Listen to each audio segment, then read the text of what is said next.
Alright guys, this is the continuation of part 1. This is now part 2 of module 4, ACL concept. So let's proceed with the PowerPoint to continue the part 2 of this video.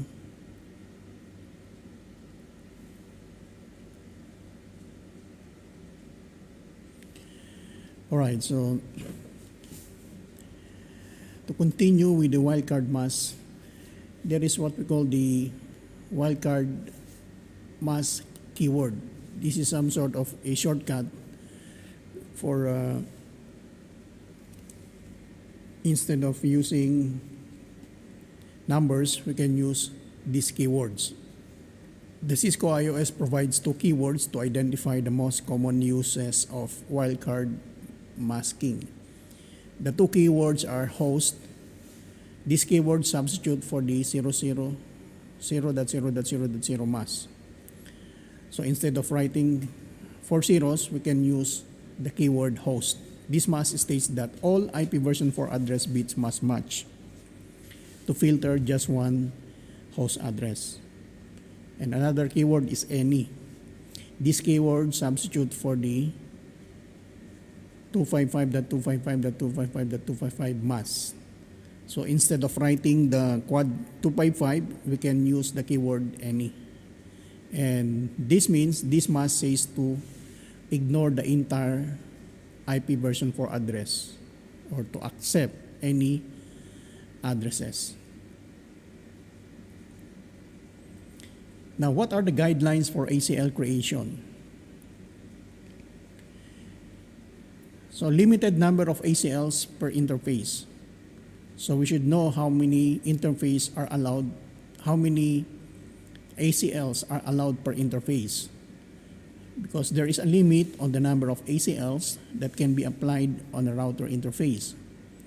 For example, in a dual stack that is IP version 4 or IP version 6 router interface can have up to 4 ACLs applied. So as shown in the figure, specifically, a router interface can have 1 outbound IP version 4 ACL and 1 inbound IP version 4 ACL and 1 inbound IP version 6 and 1 outbound IP version 6. So all in all, there are 4 ACLs. 2 IP version 4 and 2 IP version 6, inbound and outbound, as you can see in the figure. ACLs do not have to be configured in both directions. The number of ACLs and their directions applied to the interface will depend on the security policy of the organization. Again, ACLs do not have to be configured in both directions. That means in one interface, you cannot configure on the same interface inbound and outbound at the same time. But if you're using a dual stack, using IP version 4 and IP version 6, a total of 4 ACLs can be configured in a router. 1 outbound and 1 inbound for each version. So ACL best practices. Using ACLs requires attention to detail and great care. Mistakes can be costly in terms of downtime, troubleshooting efforts, and poor network service. Basic planning is required before configuring an ACL. So that is why this is the important note of or guideline before you configure an ACL in a particular router. There must be a planning. So guide number 1, base ACLs on the organizational security policy. So ACL must be based on the organizational security policies. This will ensure you implement organizational security guideline based on the organizational security policies. write out what you want the ACL to do. So it must be clear. This will help you avoid inadvertently creating potential access problem. Write what you want the ACL to do. And use text editor to create or edit and save all of your ACL, because this will help you create a library of reusable ACLs. You can also document the ACLs using the remark command. This will help you understand the purpose of an ACE using the remark command. And last is test the ACLs on the development network before implementing them on a production network, especially in a big organization. There must be a development network testing before you deploy an ACL in a production network. This will help you avoid a costly errors. Okay, what are the two types of IP version for ACLs?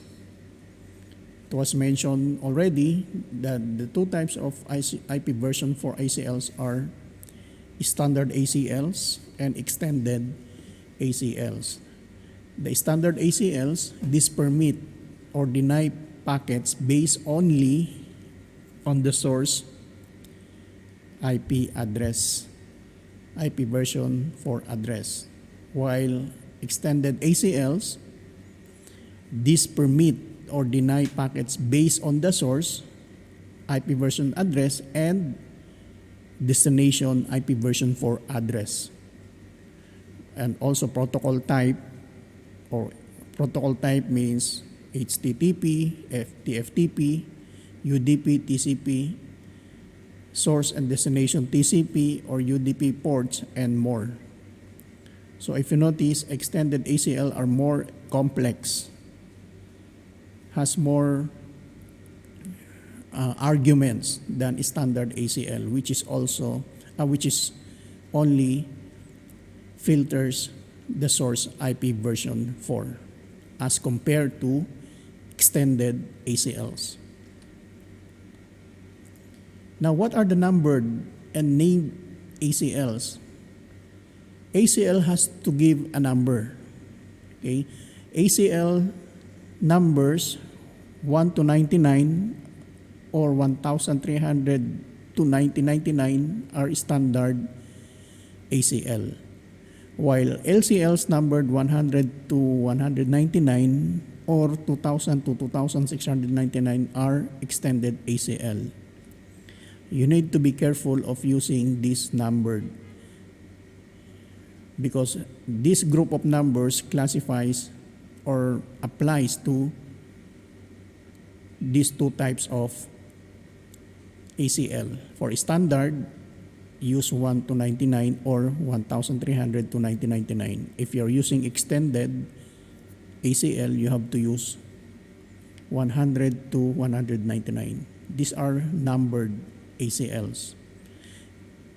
During the configuration, you can actually use access -list and then question mark, so that if you forget the number intended for standard and intended for extended ACL, you can use the command access -list question mark, and it will give you the different numbers to its corresponding type of access list, as you can see in the given output. Numbered and named ACLs. Continue. The named ACLs are the preferred method to use when configuring ACLs. Specifically, standard and extended ACLs can be named to provide information about the purpose of the ACL. For example, naming an extended ACL FTP filter is far better than having the number ACL 100. So instead of using a number, you can name a particular ACL to a particular purpose. In this case, they give an example. ACL, the purpose is for FTP filter, instead of writing ACL 100. And then followed by IP access list global configuration command to create a name ACL. So these are the complete command. If you're using name instead of number, there's an additional command, IP access dash list in global configuration. IP access dash list, and then extended, and then the name of the access list, and then followed by the another command. If you go into permit or deny a particular source and destination address plus the protocol. If you notice here in this example, this used an extended access list because there is a protocol here. This is the source IP. This is the wildcard mask, destination, and then this is the protocol again. EQ means equivalent to FTP. Okay, so this is an example of an extended ACLs using name access list. Instead of using number, they use a name access list. Okay, this is the most important thing here. Where are you going to place your access control list during the configuration? As you notice here in the figure, every access list should be placed where it has the greatest impact or on efficiency. Extended ACL should be located as close as possible to the source. So you have to remember that one. The extended should always be as possible, should be placed or located as possible to the source of the traffic. Whereas the standard ACL should be located as close as possible to the destination. So in this case, for example, this is extended ACLs are usually placed near the source. Standard ACL are usually placed near the destination. Extended, source. Standard, near the destination. So you have to remember this one, where to place your ACL. So during our demonstration, you will really understand the importance of the proper placement of an ACL.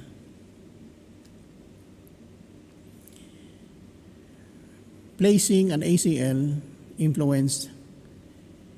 what are the factors that influence the ACL placement? Number one, the extent of the organizational control. Placement of the ACL can depend on whether or not the organization has control of both the source and destination network. That is the number one factor. The organization, the owner should have both the control of the source and the organization, destination network. Whether or not the organization, you have to make a plan. And second factor is bandwidth of the network is involved. It may be desirable to filter unwanted traffic at the source to prevent transmission of bandwidth consuming traffic. So that is also part of the planning. If there is prioritization of bandwidth consuming traffic, then filtering is necessary. Applying ACL is necessary in order to improve the performance of the traffic. Ease of configuration. Another factor of influencing the ACL placement is for easy configuration. It may be easier to implement an ACL at the destination, but traffic will use bandwidth unnecessarily. An extended ACL could be used on each router where the traffic is originated. This would save bandwidth by filtering the traffic at the source but it would require creating extended ACL on multiple routers. So we can understand all of this in our practical activities. So for time being, you need to be familiar with these factors that affects the proper placement or that influence the ACL placement. So in the figure, you can, the administrator wants to prevent, for example, wants to prevent traffic originating in the 192.168.10.0. This is 119.0. The network administrator wants to prevent from reaching this network. So this is the source from reaching, this is the destination. So the network administrator wants to prevent this one, the user to access this .30 network. So using the standard ACL, as we mentioned a while ago, the placement should be in R3 because this is the source, and in order to prevent this user to access this network, standard ACL, the access list should be placed near the destination. Since this is the source, this is the destination, we need to put the ACL on this interface, G0/0/0, because this is the destination, and we want to prevent the user PC1 to access this one. So this is the most appropriate placement of the access list in this scenario, because we only prevent, if we put here, it should be outbound going here.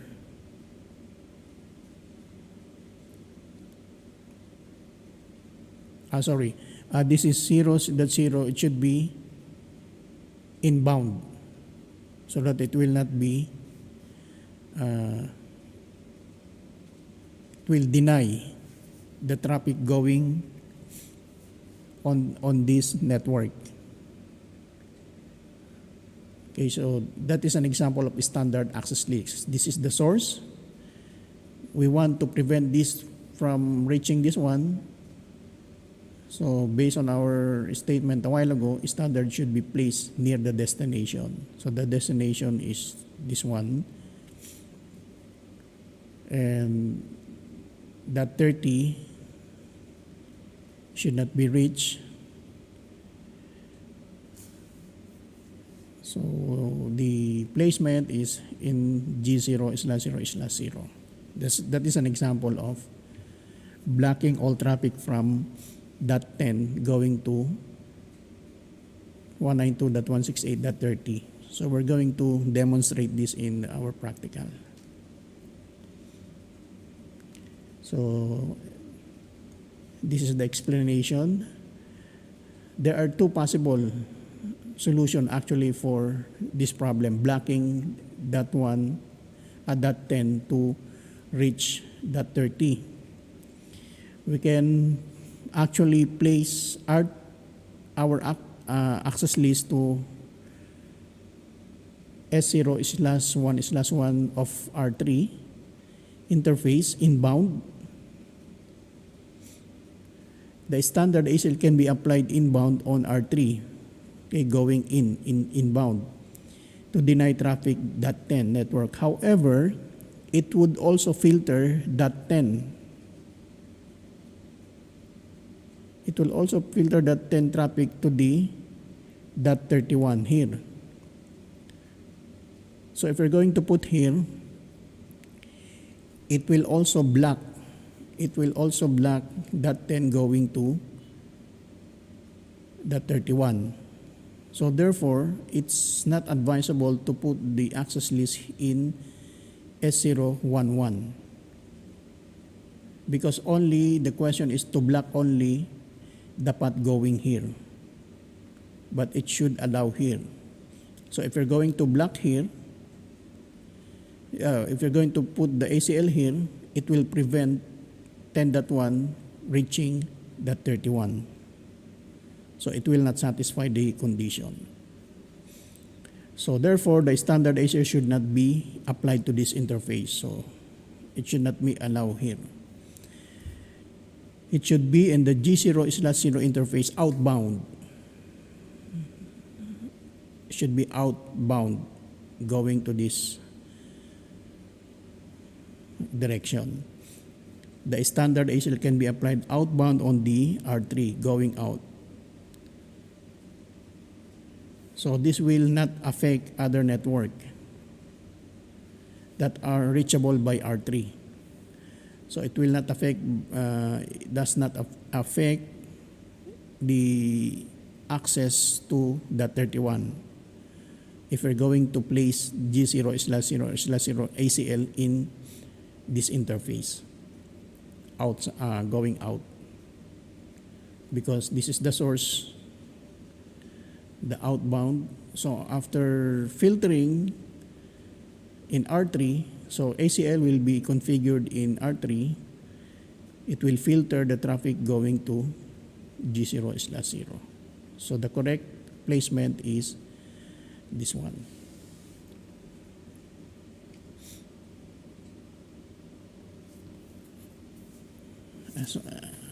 And extended ACL placement example. Extended ACL should be located close to the source. So if in this example, in extended ACL, we know that the ACL should be placed located close to the source as possible. So in this example, the scenario is block FTP and telnet traffic from. So when we say from, this is the source, from 192.11. So this, where is 192.11? This one. This is 192.11 from 192.30. This one. We should block this one, block this network from going out of the 30. We should block here. Okay. We should block 11.0 from entering 30.0. So since we are using, since this is FTP and telnet, we need to use extended ACL and should place close to the source. Where is the source? This is the source. So the good position or the good placement is nearest or closest to the source. So this is the source. We should put the source or the ACL in our, configure the ACL in R1 inbound. So that it will not, it can also be configured here, but if we're going to configure here in this interface, it will also block the 10.0. So therefore, it's not possible to configure in this interface. It is more appropriate to configure the extended ACL in this interface inbound, so that it will not affect the 10.0, because the question is only block the FTP and telnet traffic, FTP and telnet traffic from this IP. All right. So in the figure, the company A wants to deny telnet and FTP traffic. Company B B's from their 1 to 11 network while permitting all other traffic.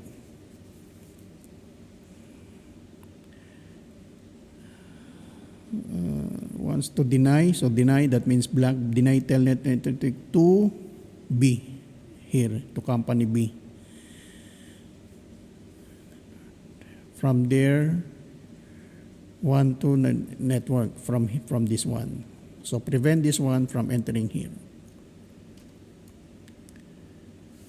So this is the two possible interface solution. R1, it should be configured in R1, and if configured in S011, 0101, the extended AC can be applied outbound on the S01. This solution will process all packets leaving R1, including packets 192.1.10, this one. So R1, if configured in G001, the extended ACL can be applied inbound to G001, and only packets from subject ACL processing R1, because filter is to be limited only those packets leaving the 11.0. Applying the extended ACL is the best solution. So this is the best solution, not this one. There are two options, but this is the best, because if you're going to put here, the traffic from here is also blocked, because if we're going to going out, all the traffic here, both the network here will be denied. But if you apply here, only the traffic from 11.0 will be blocked. So that is why this is the appropriate placement of the extended ACL. All right, so that's all for the ACL extended and standard and extended ACL. So that's the end of part 2. Part 3 will be we're going to make a demonstration.